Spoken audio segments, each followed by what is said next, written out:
Wayne Clifford Boden was a Canadian serial killer and rapist, active between 1969 and 1971. Boden killed four women, three in Montreal and one in Calgary, earning himself the nickname the Vampire Rapist for biting the breasts of his victims. But before we go any further, hello, and welcome to the Murder House Radio Show. I'm your host, X. On this show, we will be covering serial killers, disappearances, true crime, and the most deplorable things and people in history. Uploads will take place every Friday at 4:30 Mountain Standard Time. Please hit the like and subscribe button, and hit the bell notification to get all notifications, and hit the follow button if you are listening on a podcasting platform. With all that out of the way, sit back, grab some coffee or whatever your preferred beverage is, turn down the lights, and enjoy the show.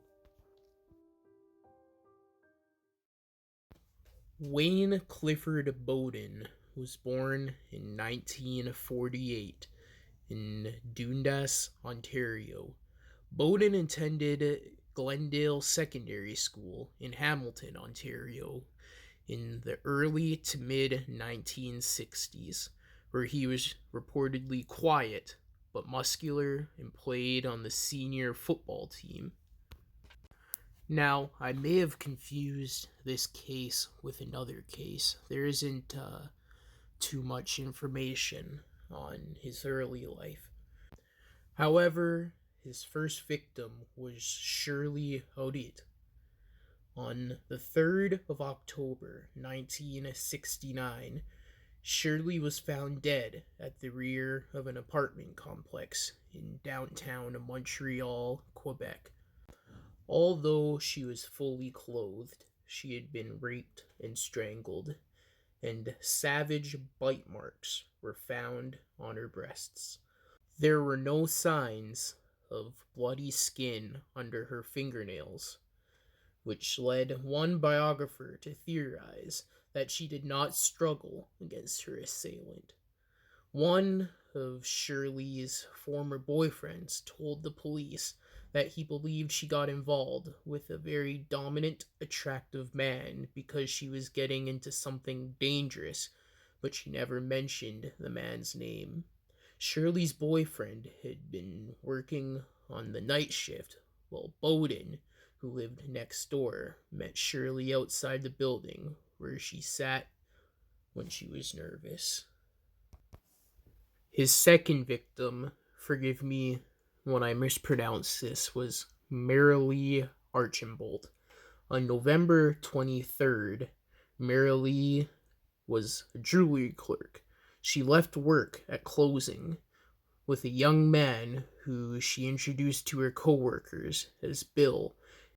Her co-workers remarked that she seemed happy and entranced by Bill.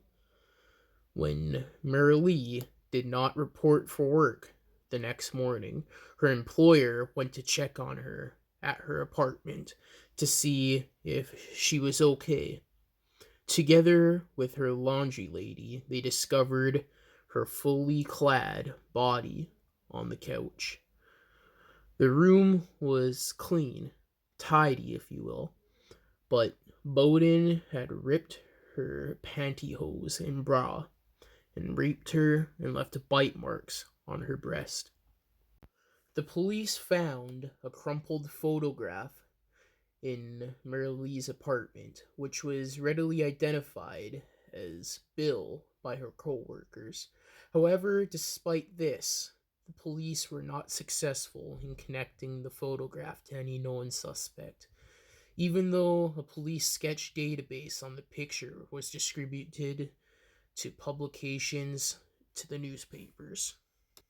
However, the photograph turned out to be Marilee's deceased father.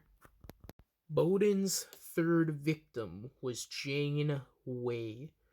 On the 17th of January, 1970, Brianne Caulfield, the boyfriend of Jane Way, who was 24, came to pick her up for a date at her apartment on Lincoln Street in downtown Montreal.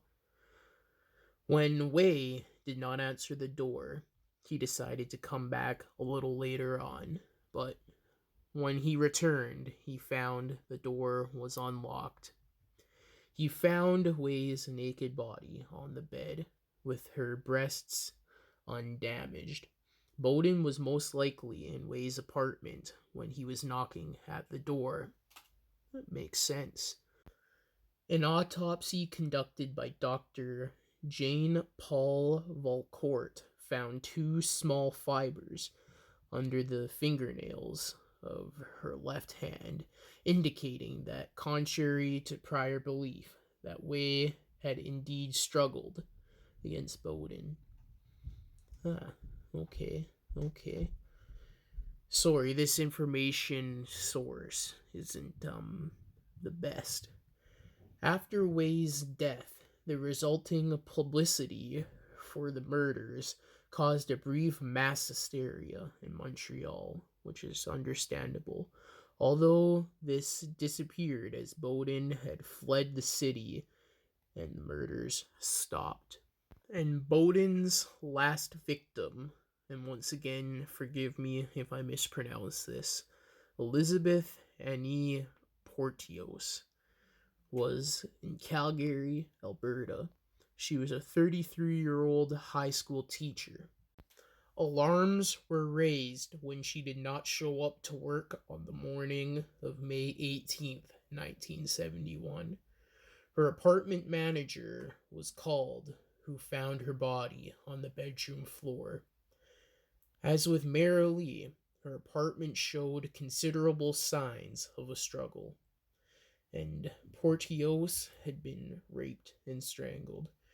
Her breasts were likewise mutilated with bite marks.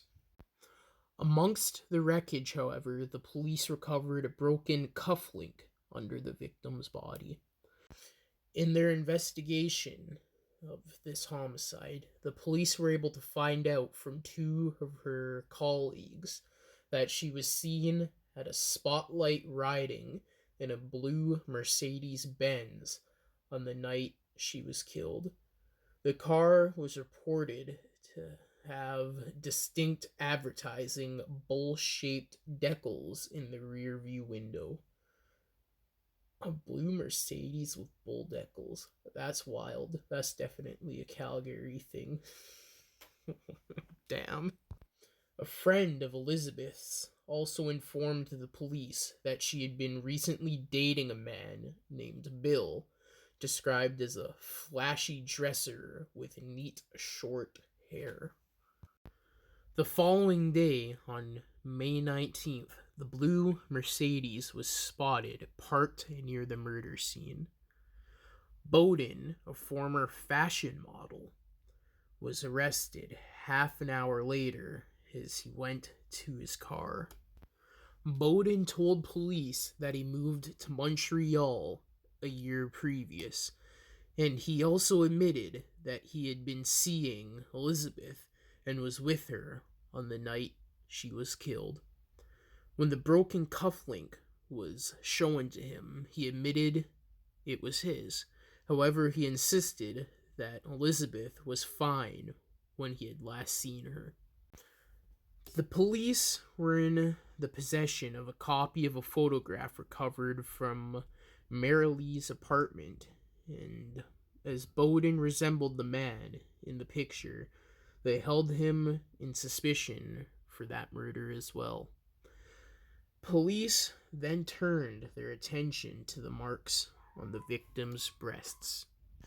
The police contacted an orthodontist named Gord Swan to help prove the marks on the victim's breasts and neck were that of Boden.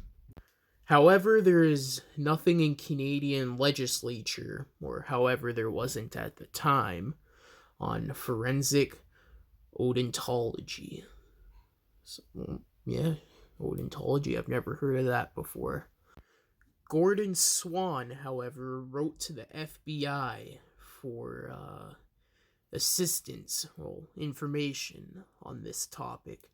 Swan received a reply from the FBI director, J. Edgar Hoover, who directed him to England, where he met a man who had dealt with 20 to 30 cases regarding bite marks. Well, damn. Swan was able to get the information he needed, and based on a cast made of Boden's teeth, he managed to demonstrate 29 points of similarity between the bite marks in one of the victim's body and Boden's teeth. That's interesting. That is definitely interesting. That's how they got Ted Bundy as well. One of the things of evidence against Ted Bundy, I guess you would say. But it's definitely interesting all the things they can do to gather evidence. The evidence provided by Swan was enough for the jury to find Boden guilty of the murder of Elizabeth and subsequently sentenced him to life in prison. Boden was the first murderer to be convicted in North America based on orthodontal evidence. Boden then returned to Montreal to face trial, where he confessed to the 3 other murders and was sentenced to 3 additional life sentences. Boden was sent to Kingston Penitentiary in Kingston, Ontario, where he began serving his sentence on the 16th of February in 1972. Boden was initially believed to be involved in the death of Norma Villacourt, a 21-year-old student killed on the 23rd of July in 1968, but he denied involvement in this murder.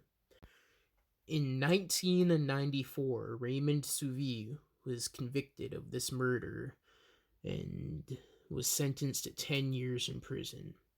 In 1977, Boden was granted a credit card by American Express 5 years into his life sentence. What? That's wild. That is a first. I've never heard of anything like that. That's crazy. Credit cards were a thing back then? Damn. He used this credit card, on day pass from prison in Levea while eating lunch with his social worker in Coon Tiki restaurant at the Mount Royal Hotel in downtown Montreal. And it's also crazy someone convicted of 4 murders can go to lunch out in public. That's crazy. That's Canada for you, though. That is Canada. He went to use the washroom and escaped through the bathroom window. Well, could have seen that one coming. Duh. Holy shit. He was recaptured several days later at a bar on McKay Street in downtown Montreal. Didn't go too far, still in the same province. 3 prison guards were disciplined, and American Express conducted an internal investigation to find out how a prisoner serving a life sentence for murder managed to get a credit card. Well, I thought they would have gave it to him, but how did he? He's probably one of the guards. It's real corrupt. That's definitely crazy. That's just flabbergasting. Like, what the hell? But anyway, Boden died from skin cancer at Kingston General Hospital on the 27th of March, 2006, after being confined in the hospital for 6 weeks. Yeah, that's definitely. But yeah, this was definitely an interesting case. Stumbled across it, kind of by accident, but it's definitely interesting. Definitely interesting. But yeah, that is the case of Wayne Boden. Thank you for listening to this episode of the Murder House Radio Show. Please like, comment, subscribe, and share for more if you are viewing on YouTube. Leave recommendations for future episodes in the comments. Don't forget to hit the bell notification to get all notifications. If you are listening on a podcasting platform, hit follow, and it doesn't hurt to give a 5-star review. I hope you have a good rest of your day. This is your host X, signing off.